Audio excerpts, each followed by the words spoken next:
में मैक्सिमम आप लोग जो यहाँ पर इस वक्त उपस्थित हैं, ये सभी लोग अगर उसमें उपस्थित नहीं हुए होंगे, लेकिन इनमें से आधे लोग जरूर उपस्थित हुए होंगे। क्या हमारा पूरा बैकवर्ड समाज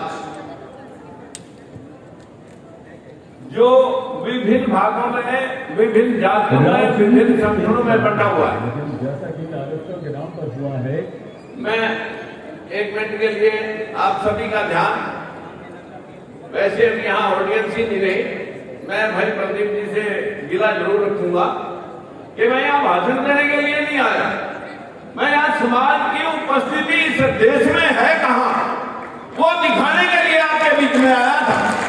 लेकिन न जाने कौन सी राजनीति भाई के मन में रही होगी, जो राजनीतिक दल के बारे में हम नहीं बात कर रहे, हम अपने समाज की दिशा के बारे में बात कर रहे हैं। फिर भी सिर्फ 5 मिनट का एक वीडियो है, अगर आपको लगे ये जो नेता भाषण देके गए, उन नेताओं में सबसे सुप्रीम भाषण जो दिया, जो दर्द झलक रहा था, वो छगन भुजबल जी का था। अगर दूसरा भाषण दिया गया तो उपेंद्र कुशवाहा जी का था। जहां समाज को दिशा देने की बात आती है तो वहां हमारे स्वामी प्रसाद मौर्य जी भी कभी पीछे नहीं रहते, किसी पार्टी के गुलाम बनकर के नहीं रहते। लेकिन हमें अभी खालिस तौर पे झूठी बड़ाई करके शायद मेरी थाली में कोई लड्डू गिर जाए, हम उसी आशा में तड़वे चाटू राजनीति के चक्कर में घूमते घूमते 72 साल आजादी के और देश के 75 साल आजादी के हम खत्म कर चुके हैं।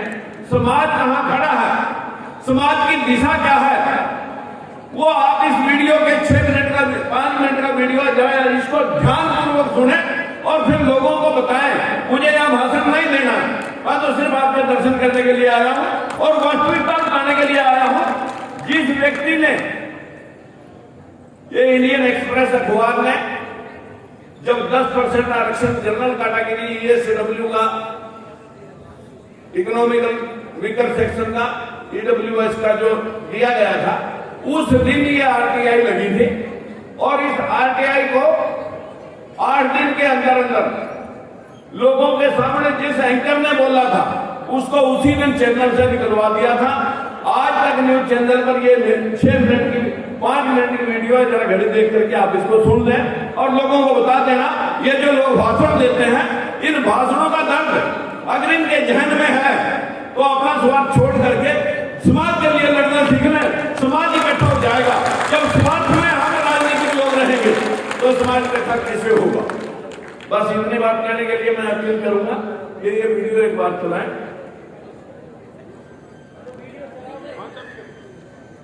तमाम होते हैं, लेकिन जैसा खेल आरक्षण के नाम पर हुआ है, वो खेल गजब है और इतना गजब कि दलित, पिछड़े और आदिवासियों की समझ में नहीं आ रहा कि वो पिछड़ते क्यों चले गए। अब जबकि सवर्णों के लिए 10% आरक्षण तय हुआ है, तो दलितों, पिछड़ों की असल भागीदारी को देखना बहुत जरूरी है। देखिए और सोचिए कि आरक्षण किसे मिला और फायदे में कौन रहा। रविंद्र भाई साहब,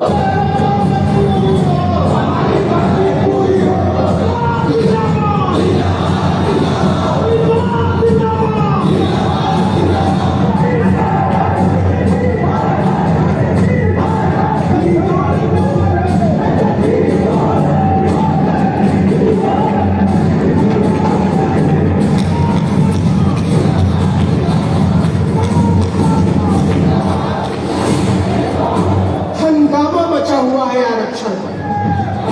सवर्णों को 10% आरक्षण के लिए संविधान बदलने के साथ ही योग्यता के सारे सवाल खारिज हो चुके हैं। दलितों, पिछड़ों के लिए कोटा अपराध से निष्पाप हो चुका है, क्योंकि सामने 2019 का चुनाव है। बाबा साहब आम्बेडकर द्वारा रचित संविधान में आरक्षण का प्रावधान किया गया। ये मेरे उन भाइयों बहनों को समानता देने की ऐतिहासिक कोशिश थी जिनके साथ जाति के आधार पर भेदभाव किया जाता रहा है। क्या वाकई ये सच है कि नरेंद्र मोदी ने पहली बार सवर्णों के लिए सोचा? क्या ये सच है कि सरकारी विभागों में आरक्षण से पिछड़े ही पिछड़े भर गए? क्या यह सच है कि आरक्षण से दलित ही दलित भर गए? या क्या यह सच है कि आरक्षण से आदिवासी मजबूत हो गए? क्योंकि कहा तो यही जाता है और इसी के आधार पर आरक्षित जातियों की काबिलियत को लेकर नफरत और घृणा का माहौल बनाया जाता है। तो दलितों पिछड़ों को आरक्षण का सच क्या है? एक अंग्रेजी अखबार ने इसे लेकर सूचना के अधिकार के तहत जानकारी मांगी और जो जानकारी मिली उसे देखकर सामाजिक न्याय के लिए आरक्षण के सिद्धांत की बुनियाद ही हिली हुई नजर आती। सबसे पहले देखिए देश के केंद्रीय विश्वविद्यालयों में आरक्षण की सच्चाई। इस देश में कुल केंद्रीय विश्वविद्यालय है 40। यहाँ पढ़ाने वालों की तादाद है 11,486 और गैर शिक्षण कर्मचारी है 5,835। माना जाता है कि विश्वविद्यालयों में देश के सबसे सचेत लोग रहते हैं, जहां से सामाजिक न्याय की संहिताएं फूटती हैं, जहां से देश को दिशा देने वाले लोग निकलते हैं। तो क्या हकीकत है विश्वविद्यालयों में दलितों, पिछड़ों, आदिवासियों को आरक्षण की? गौर कीजिए, इस देश के केंद्रीय विश्वविद्यालयों में कुल प्रोफेसर है 1,125 और दलित केवल 39, मतलब 3.4%। और होने कितने चाहिए? कम से कम 15%, मतलब 178। आदिवासी प्रोफेसर केवल 6 और होने चाहिए 84 और पिछड़े प्रोफेसर एक भी नहीं, लेकिन न्यूनतम होने चाहिए 27%, मतलब 304। अब देखिए सवर्ण प्रोफेसरों की तादाद 1071, कितना? 95.2% और अधिकतम होने कितने चाहिए? सिर्फ 50%, मतलब अधिकतम 562। क्या इस बात पर आप यकीन करेंगे कि 1 अप्रैल 2018 तक भारत के किसी भी केंद्रीय विश्वविद्यालय के किसी भी विभाग में 28 साल के आरक्षण के बाद भी पिछड़ी जाति का एक भी प्रोफेसर नहीं था? लेकिन यही सच है। और प्रोफेसर ही क्यों, एसोसिएट प्रोफेसर देखिए, कुल एसोसिएट प्रोफेसर है 2,620, दलित प्रोफेसर 130, मतलब 4.96%। न्यूनतम होने चाहिए 393। इसी तरह आदिवासी प्रोफेसर सिर्फ 34, मुश्किल से 1%, होने चाहिए 197। और पिछड़े एसोसिएट प्रोफेसर एक भी नहीं, लेकिन न्यूनतम होने कितने चाहिए? 707। और सवर्ण प्रोफेसर की तादाद देखिए 2,434, मतलब 92.9% और अधिकतम होने चाहिए 1,310। मानिए न मानिए, लेकिन खुद भारत सरकार मानती है कि आरक्षण के तमाम दावों के बावजूद, योग्यता को दरकिनार करने की तमाम मान्यताओं के बावजूद और सवालों को पीछे रखने की तमाम दलीलों के बावजूद इस देश के 40 में से एक भी केंद्रीय विश्वविद्यालय में 1 अप्रैल 2018 तक एक भी पिछड़ा एसोसिएट प्रोफेसर होने के लायक नहीं माना गया। अब आइए असिस्टेंट प्रोफेसर। कुल असिस्टेंट प्रोफेसर है 7,741, इसमें से दलित 931, न्यूनतम होने चाहिए 1161, आदिवासी 423, होने चाहिए कम से कम 581 और पिछड़े 1,113, न्यूनतम होने चाहिए 2,090 और सवर्ण 5,130, अधिकतम होने कितने चाहिए? 3,870। हालांकि असिस्टेंट प्रोफेसर आरक्षित सीट से आधे ही है, लेकिन एसोसिएट प्रोफेसर और प्रोफेसर तो शून्य है। इसका मतलब ये हुआ कि कठिन परीक्षाओं के बाद नौजवान असिस्टेंट प्रोफेसर तो बन जाते हैं, लेकिन विश्वविद्यालयों के सवर्ण वर्ग में उन्हें प्रोफेसर या एसोसिएट प्रोफेसर नहीं बनने दिया जाता। अब चलिए केंद्र सरकार के विभागों का सच भी देख लीजिए। केवल ग्रुप और ए बी के अफसरों की जातीय व्यवस्था को समझिए। यहाँ दलितों और आदिवासियों को जगह तो मिली है, लेकिन पिछड़े यहाँ भी पिछड़े। देखिए रेलवे में कुल ए और बी के अफसर है 16,381, इसमें पिछड़े केवल 1,319 है 8%, और सवर्ण 11,273 68%।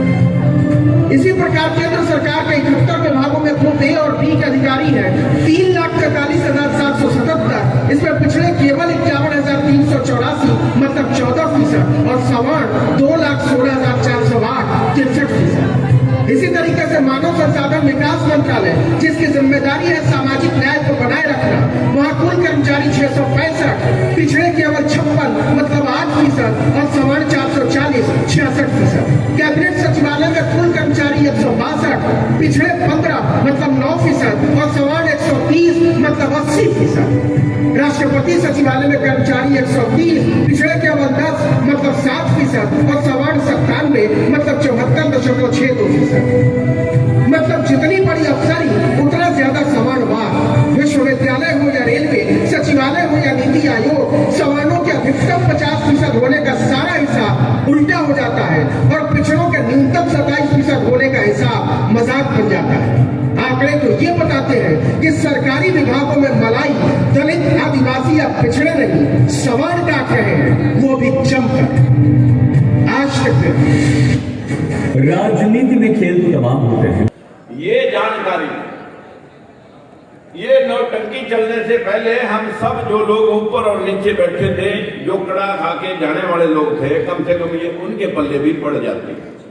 लेकिन न जाने क्यों हमारी टीम को इस बात का आभास नहीं था कि मैं पता नहीं कौन सा गोला फोड़ दूंगा और मैं जो है ना यहाँ पता नहीं क्या बोल दूंगा। और सबसे पहले मैंने प्रदीप भाई को कहा कि भाई जानकारी हम दिशा सिर पे उठ के आ सकती है क्या, हम किसके कौन से सूर्यसेन की हम जयंतियां मना रहे हैं। अरे मेरे भाइयों, जब तक जहां सम्राट चौधरी जी बोल रहे थे, मुझे उनकी बात का इतना अचंभा था कि वो उसी पार्टी का व्यक्ति है जिस पार्टी के लोग बटरिंग करते हैं, लेकिन उस व्यक्ति में एक दम था। उसने अपनी बात कही कि वास्तविकता के अंदर आओ, अंधविश्वास और कहानियों शास्त्रों से बाहर जो शास्त्र आपके द्वारा आपको गुमराह करने के लिए लिखे गए, उन्हीं शास्त्रों के अंदर अगर आपने वही कहानियां सुनानी है कि सूरसेन रामचंद्र जी के वंशज हैं, तो फिर वो लोग क्षत्रिय थे, हम शूद्र कैसे बने? मुझे यही सवाल का जवाब आप बताएं।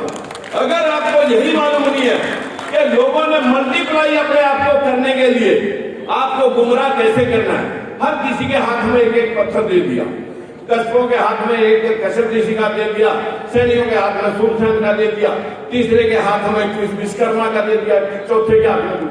अरे मित्रों, ये आज सारा समाज जिसको हम शूद्र समाज के नाम से जानते हैं, 4 वर्णीय व्यवस्था में 3 वर्ण स्वर्ण समाज में है, ब्राह्मण, क्षत्रिय और वैश्य। 3 वर्ण के अंदर एक शास्त्रीय सिस्टम बैठाया गया है कि अगर राजनीति जवाहरलाल से उठे तो ज्यादा बिहारी वाजपेयी तक आ जाए, वहां से उठे तो फिर ब्राह्मण, क्षत्रिय, वैश्य और शूद्र तक ना जाए, ब्राह्मण और क्षत्रिय के बीच में, वैश्य के बीच में घूमती रहे। हम बहुत भाषण सुन चुके हैं और बहुत भाषण दे भी चुके हैं, लेकिन मैं आज अपने समाज के सभी बंधुओं से एक विनती करना चाहूंगा, क्या वाकई हम कोई लड़ाई लड़ना चाहते हैं? क्या वाकई हम इंसाफ करना चाहते हैं? क्या वाकई हम राजनीति में अपनी हिस्सेदारी सुनिश्चित करना चाहते हैं? साथियों, अगर किसी की दुकान पर कोई आदमी नौकरी कर रहा है, वो दुकान का हिस्सेदार मत समझिए अपने आप। हम जो राजनीति के एमएलए हैं, जो भाई उपेंद्र कुशवाहा ने बात कही, उसने इतनी ठोक पे जाकर बात कही कि हम वो नहीं होते जो आपके सामने बोल रहे होते हैं, हम वो होते हैं जहां अपना स्वार्थ साध रहे होते हैं। साथियों, अगर स्वार्थ साधना राजकुमार शनि ने होता तो बंसीलाल की सरकार में मंत्री था, उस सरकार में जहां दलित और पिछड़ों का हिस्सा 10% से आगे नहीं गया, ईंट से ईंट बजा दी, बंसीलाल ने हमें निकाला, हमने बंसीलाल को कुर्सी से हटा दिया। ओम प्रकाश चौटाला आपके सामने मित्रों 2 बार जेल काटा है, उसी व्यवस्था का कारण था कि जहां दलितों पिछड़ों के 3200 मास्टर भर्ती होते हैं और दलित और पिछड़ों की जहां मेरिट 70% होती है, उसे फाड़ दिया जाता है और अपनी कच्ची लिस्ट, नकली लिस्ट जारी कर दी जाती है। उस लिस्ट में 70% वो लगते हैं जो जिनको ओम प्रकाश चौटाला चाहता है। सुप्रीम कोर्ट ने संज्ञान ले लिया, वो ऐसे नहीं लिया। जब हमने उसका खुलासा मीडिया में कर दिया, उसने दबाने के बहुत प्रयास किए, लेकिन जेल जाना पड़ा। साथियों, यही बीजेपी का भी मैं 2014 में सांसद था। सुप्रीम कोर्ट ने एक फैसला दिया, उस फैसले में कहा कि बैकवर्ड क्लासेस के हितों के ऊपर जो डाका पड़ रहा है, जो ताकतवर जातियां हैं वो उसको लूट रही हैं, इनको इससे बाहर किया जाता है। मुट्ठी भर लोगों ने पूरे प्रदेश का सीन जो तुमने देखा है वो मैंने कल्ले ने नहीं देखा, लेकिन उस लड़ाई में मैं अकेला नहीं था, इतने लोग थे। अगर मैं आज वो रैली का काफिला आपके सामने यहाँ पेश करूं तो आपकी भी आंखें टूट जाएंगी कि नहीं नजर देख सकेंगे कि कहां तक लोग खड़े हैं। लेकिन वो 4 लोग रोटी खाने के लिए आते थे, आज की तरह जो लोग आज यहाँ रोटी खाने के लिए आए।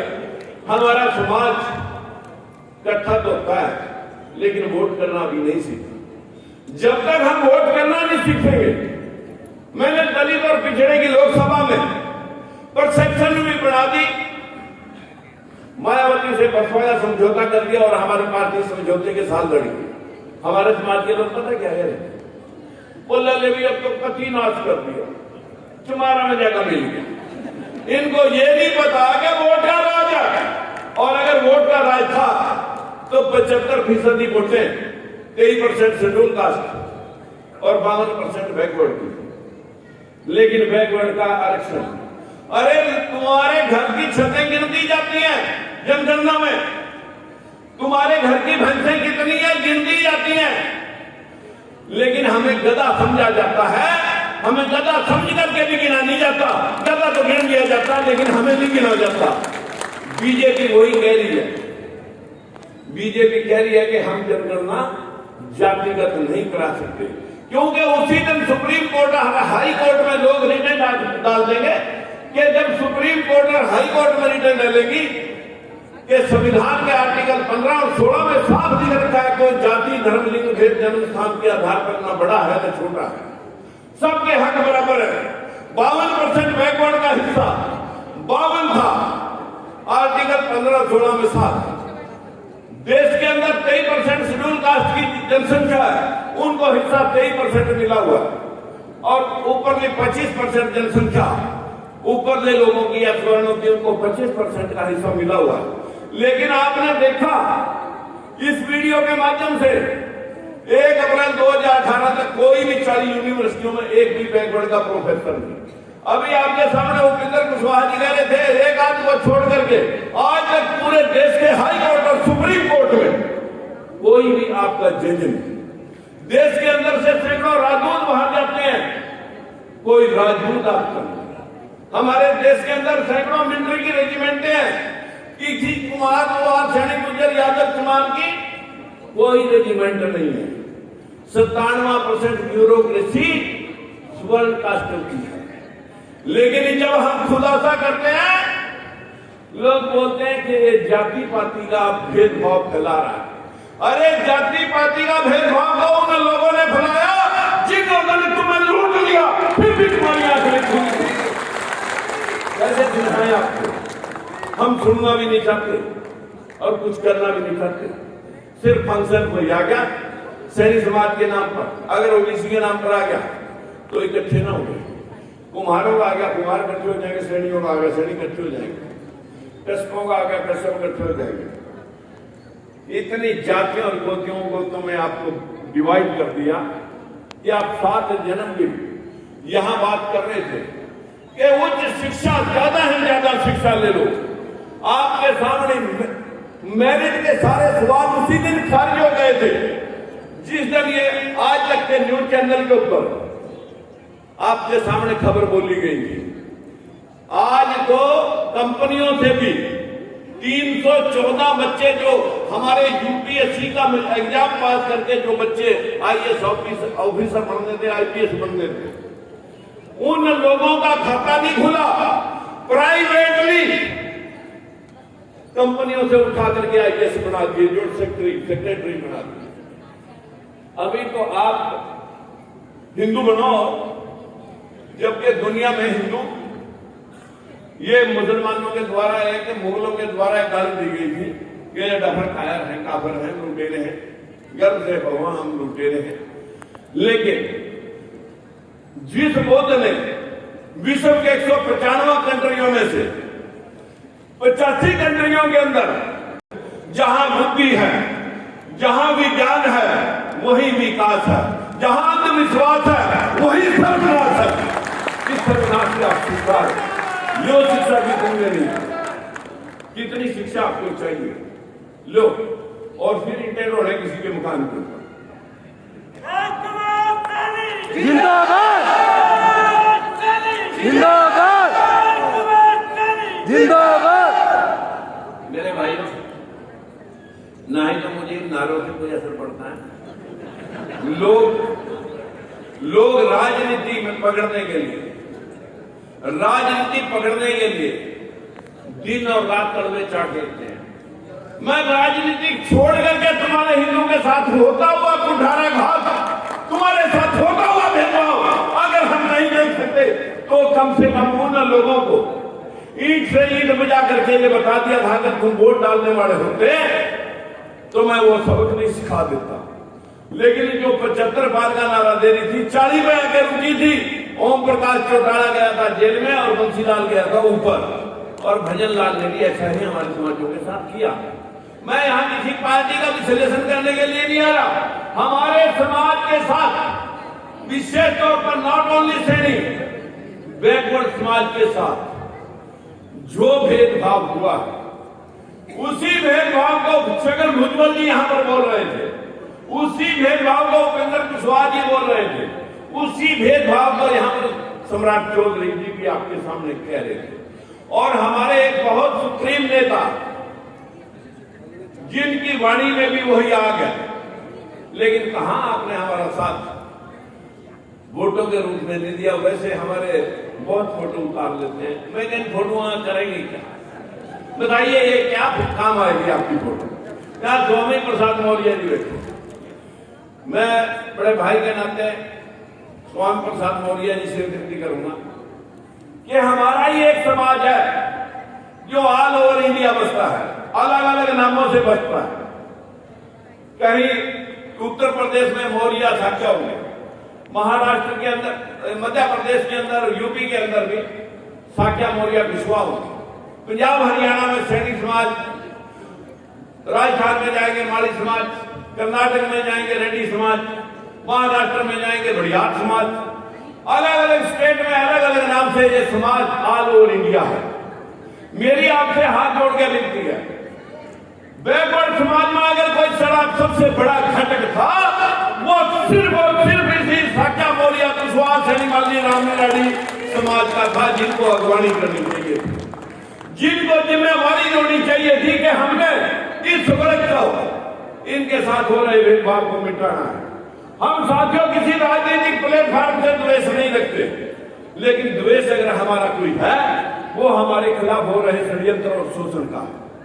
हम सिर्फ आपसे विनती करना चाहते हैं कि जो कारवा होते हैं, कारवा तो भेड़ों के होते हैं, अगर लश्कर और झुंड होते हैं वो भेड़ों के होते हैं। लेकिन आप तो अशोक सम्राट की संतान है, आप तो साक्या मुनि महाराज गौतम बुद्ध की संतान है, आप लोग महात्मा ज्योतिबा फूले की संतान है, जिसकी वजह से आप शिक्षा पाकर के आप एमपी एमएलए और जो दूसरे पदों को निभा सकते हैं। आप उन सबको भूल गए, आप नकली हिंदूवाद राष्ट्रवाद में फंसे पड़े हैं।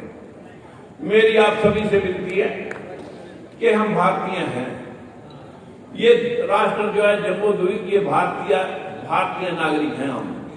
हम नहीं हिंदू हैं नहीं मुसलमान हैं, हम भारतीय नागरिक हैं। और उन नागरिकों में 85% जो समाज है वो सिर्फ झुंड बन के रह गया, वोट बैंक बन के रह गया। अरे मेरे भाइयों, इस वोट को फूले साहब ने शिक्षा दी थी तो संविधान उसी की प्रेरणा के ऊपर संविधान अम्बेडकर साहब ने लिखा।